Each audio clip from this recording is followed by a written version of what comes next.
భరద్వాజ గారు, మ్యాసివ్ తాండవం టీజర్ ఉమ్, అఖండ 2 తాండవం నుంచి చూశారు కదా, అవును. ఎలా ఉంది? అంటే సినిమా మీద ఎక్స్పెక్టేషన్స్ పెంచుకుంటూ వెళ్తున్నారు, మ్మ్. Event to event. మ్మ్. అంటే ఇన్ని మాస్ ఈవెంట్స్ చేయటం అనేది ఈ మధ్య కాలంలో ఏ సినిమాకి చూడలేదు మనం. మ్మ్.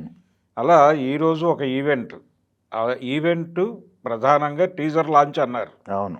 ఈ టీజర్ లాంచ్ అనేది కూడా వాళ్ళు ఒక టైటిల్ ఇచ్చారు దానికి, మీరు అన్నట్టుగా మ్యాసివ్ తాండవం టీజర్ అన్నారు. ఈ టీజర్ రిలీజ్ కోసం ఏర్పాటు చేసినటువంటి కార్యక్రమంలో మ్మ్. ఇప్పటి వరకు మనం విన్నవి వినని పాటలు కూడా ఈ సినిమా నుంచి వాళ్ళు పాడారు స్టేజ్ మీద. మ్మ్.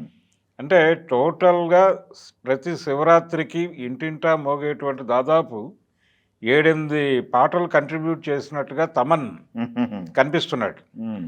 బ్యానర్ అక్కడ హోర్డింగ్స్ పెట్టారు, అక్కడ బాలకృష్ణతో పాటు బోయపాటిది, అలాగే తమన్ది కూడా ఆ స్థాయిలో పెట్టడం.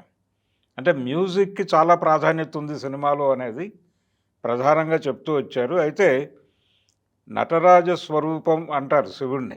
నటరాజ స్వరూపం ఆయన సృష్టి స్థితి లయకారకుడు అన్నప్పుడు ఆ లయ అనే దానిలో మ్యూజిక్కి కూడా ఆయనే. కాబట్టి మ్యూజిక్కి ఆ రేంజ్లో, సంగీతానికి ఆ రేంజ్లో ప్రాధాన్యత ఇవ్వటం అనేది వాంటెడ్గా చేశారా అన్వాంటెడ్గా చేశారా తెలియదు, కానీ మొత్తానికి ఆ ప్రాధాన్యత అయితే దక్కింది ఈ సినిమాలో. మ్మ్. అది కనిపించింది. తర్వాత దాని నుంచి వాళ్ళు ఈ టీజర్ లాంచ్లోకి వెళ్ళారు. ఈ టీజర్ లాంచ్లోకి వెళ్ళిన తర్వాత ఆ సినిమాలో ఏముండబోతోంది అనేది దాదాపుగా ఆల్రెడీ ఇంతకుముందు వచ్చినటువంటి ట్రైలర్లోనే మనకు అర్థమైంది. మ్మ్. గతంలో మనం చూసినటువంటి అఖండ అది ఒక గ్రామానికి, ఒక ప్రాంతానికి సంబంధించినటువంటి కథ. కేవలం జీర్ణ దేవాలయ ఉద్ధరణ కార్యక్రమం వరకు పరిమితమై మ్మ్. నడిచినటువంటి లైన్ అది. ఇప్పుడు చాలా బ్రాడర్ లైన్లో పెడుతోంది కథ అనేది మనకు అర్థమవుతోంది. ఆ బోయపేట గారు ఎత్తుకోవటమే కంట్రీకి సంబంధించి. అదే భారతీయ ఆత్మ అన్నాడు ఆయన. భారతీయ ఆత్మని ఈ సినిమాలో పలికించబోతున్నాం అన్నాడు ఆయన. మ్మ్. ఈ భారతీయ ఆత్మ అనే దాని చుట్టూ ఏ అంశాలను తీసుకుని నడపబోతున్నారంటే కేవలం ధర్మ ప్రబోధం చేయటంతో పాటు విజువల్గా, మ్మ్. సిచ్యువేషనల్గా దాన్ని సినిమాలో సన్నివేశాల పరంగా చెప్పాలి. ఈ సన్నివేశ పరంగా చెప్పడం కోసం ఏ ఎలిమెంట్స్ని టచ్ చేశారు అనేది మ్మ్. చెప్పుకుంటూ వెడుతున్నారు. దీనిలో ప్రధానంగా ఇది టీజర్ ప్రారంభం అవటమే భారతీయ మూలాలను దెబ్బకొట్టడం ద్వారా భారత్ని కంట్రోల్లోకి తీసుకోవటం మ్మ్. అనే డైలాగ్తో మొదలైంది టీజర్. డైలాగు దాంట్లో స్టార్ట్ అయ్యారు, భగవద్గీత స్టార్ట్ అదే అయ్యారు. భగవద్గీత వేశారు. మ్మ్. అంటే మూలాలని దెబ్బతీయటం అనేది నిజానికి దీనికి సంబంధించినటువంటి కంటిన్యూషన్ డైలాగ్ ఒకటి దానిలో చూసాం మనం ట్రైలర్లో. ఇంతకుముందు రిలీజ్ అయినటువంటి ట్రైలర్లో ఒక కోవర్ట్ ఆపరేషన్ తాలూకా కాన్స్పిరసీ థియరీతో మొదలవుతుంది అది. మ్మ్. అది దానికి ఎస్టాబ్లిష్మెంట్ ఇక్కడ ఒక డైలాగ్ చూపించారు, వినిపించారు.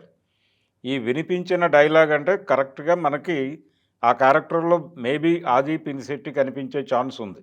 అది ఓకే, అది ఆల్రెడీ ఎస్టాబ్లిష్ చేశారు దానిలో. మ్మ్. అక్కడి నుంచి మొదలైనటువంటి దీనిలో అనేక అంశాలు, అంటే చుట్టుపక్కల దేశాల నుంచి జరుగుతున్నటువంటి ప్రయత్నాలు, భారత్ని కబళించడానికి జరుగుతున్నటువంటి ప్రయత్నాలు, వీటన్నిటితో పాటు సర్జికల్ స్ట్రైక్స్ అనే పదం కూడా వాడేశారు అవును ఆల్రెడీ.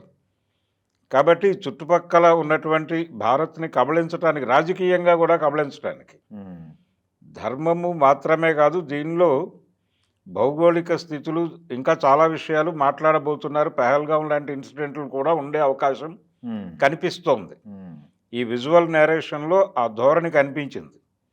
అందుకని ఈ సినిమా చాలా అంశాలని తడుముతుంది. మ్మ్. ఈ తడుముతున్నటువంటి క్రమంలో ఎమోషన్ని రైజ్ చేయటం, అలాగే ప్రజలలో ఒక నైతిక స్థైర్యాన్ని నింపే ప్రయత్నం మ్మ్. చేస్తున్నట్టుగా ఆ చేసే విధంగా బాలకృష్ణ క్యారెక్టరు, పర్టికులర్గా అఘోరా క్యారెక్టర్ని అలా డిజైన్ చేసుకుంటూ వెళ్ళారు. దానికి సంబంధించిన డైలాగ్ కూడా ఒకటి ఉంది దీనిలో. మ్మ్. బీ బ్రేవ్ అని చెప్పి ఆయన త్రిశూలం ఎత్తి అక్కడ ఉన్నటువంటి, బహుశా నేను అనుకోవటం ఆ యాత్రికులు కావచ్చు. అంటే ఒక ఇన్స్పిరేటివ్, ఒక దాడి, ఆ దాడిని నివారించటము, ఆ క్రమంలో ప్రజలకు ఒక భరోసా కల్పించటము, ఒక ధార్మిక భరోసా కల్పించటం, ఇవన్నీ నడిచినాయి. అందుకని ఇది విజువల్గా చాలా గ్రాండియర్తో ఉండటం మాత్రమే కాదు, ఎమోషనల్గా జనాలకు విపరీతంగా కనెక్ట్ అయ్యేటువంటి అంశాల చుట్టూ కథని తిప్పుతున్నారు. అందుకని ఇది హై వోల్టేజ్లో ఉంటుంది. దీనిలో సెంటిమెంట్ కూడా నడుపుతున్నారు. దీనిలో మనకి దానికి సంబంధించి కూడా ఒక బిట్ ఉంది. నాన్న అంటూ ఒక క్యారెక్టర్ ఇలా రివీల్ అవటం, పాప. ఇది ఎక్కడి నుంచి లీడ్, అక్కడి నుంచి అంటే నీకు కష్టం వచ్చినప్పుడు నేను వస్తాను అనే డైలాగ్తో అక్కడ ఎండ్ అవుతుంది. అఖండ 1లో ఆ పాపే ఈ పాప అనుకోవాల్సి ఉంటుంది. కాబట్టి అక్కడి నుంచి మొదలై, అంటే ఇది కూడా గ్రామం నుంచి మొదలై జాతీయ స్థాయిలో నడుస్తుంది కథ. జాతీయ స్థాయిలో నడుస్తూ అందుకని వీళ్ళు మార్కెట్ కూడా జాతీయ మార్కెట్ని టార్గెట్ చేశారు.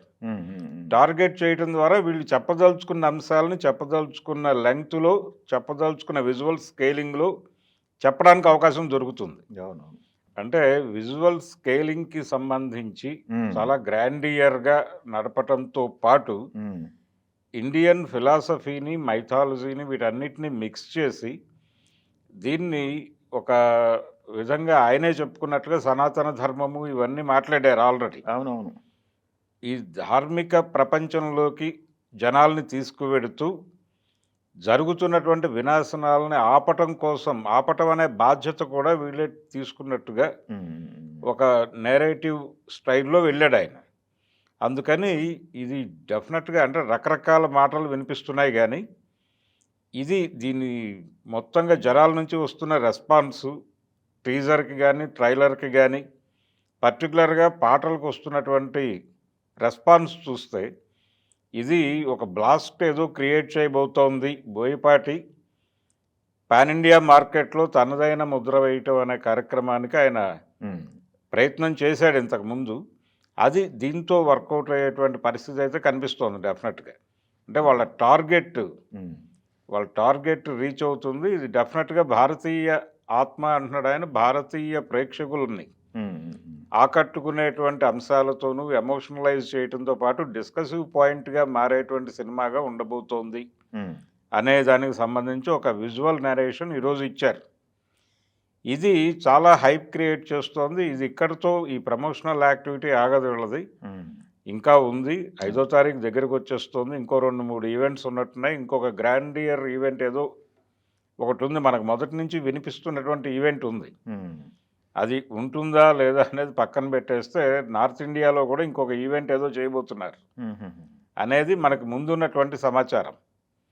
కానీ ఈ జరుగుతున్నటువంటి వ్యవహారము, సినిమా నుంచి వస్తున్న ప్రమోషనల్ కంటెంటు ప్రతిదీ ఎమోషనల్గా ఉంది. టోటల్గా ఆ క్యారెక్టర్ చుట్టూనే నడుస్తోంది, తాండవం చుట్టూనే నడుస్తోంది తప్ప ఇంకొక అంశాన్ని వాళ్ళు ఎక్కడా కూడా టచ్ చేయలేదు.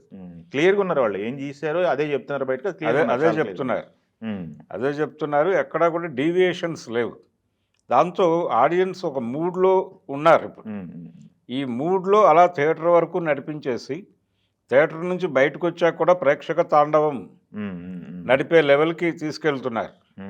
అందుకని ఇది డెఫినెట్గా ఒక బిగ్ నెంబర్ క్రియేట్ చేసే సినిమాగా ఉండబోతోంది అనే కాన్ఫిడెన్స్ ఇచ్చింది ఈరోజు వీళ్ళు రిలీజ్ చేసినటువంటి టీజర్. మ్యాసివ్ తాండవం టీజర్ నిజంగానే మ్యాసివ్గానే ఉంది. Okay, thank you.